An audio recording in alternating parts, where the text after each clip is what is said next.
Our next application is from Richard Quigley and Ben Goldsborough on Zoe's law mandating histological testing of all excised moles.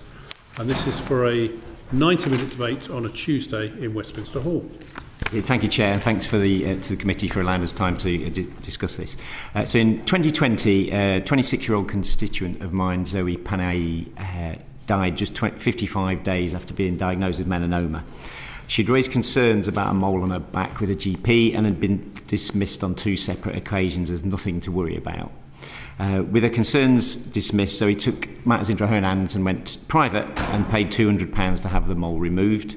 But as is standard practice, the mole wasn't sent away for testing, hence the tragic conclusion. Thank you very much, Richard, and thank you, Chair, for listening to us.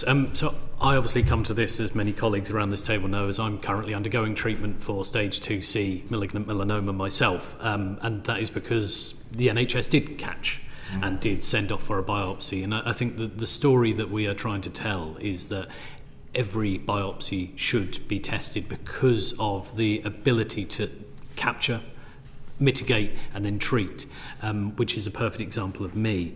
And I think the argument that we're putting forward, and the reason why we think this is a timely debate as well, is because any moles or skin lesions could potentially be a cancer. And as we've heard with Zoe's case, this goes against the grain of being able to take this issue seriously and to raise public awareness as well, because that is one of the duties of this House as well, is to ensure that people understand that slip, slap, slop is not just something that happens in Australia, it's something that we should be doing across the UK, but also to make sure that individuals get themselves checked out. So, as I say, this treatment that I'm undergoing right now only happened because I didn't go for the cosmetic route, but because I was concerned about a skin lesion from a mole. It's not right that other members of the public are missing out on this treatment because of this. So, sorry, just can I ask a question about that at this point? So, when is it that it's tested and when is it not? I mean, I don't really want to get into the debate, but I think it's quite an interesting point as to what's happening when.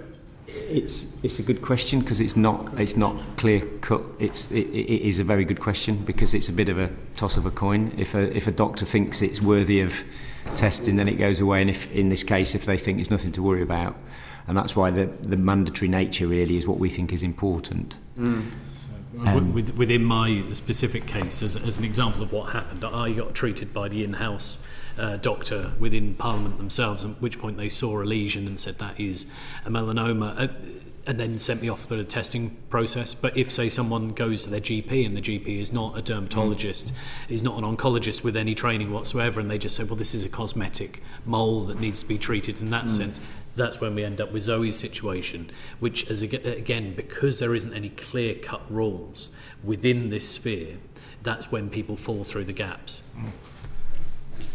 Any other questions from colleagues? No? I should note that I've signed this application, and I think it's an important debate, and particularly given your current experience, Ben. Yeah. Okay. Well, we all wish you well in your treatment, of course. Yeah. It's going well, so thank you. Good. Well, that's the good news, yes.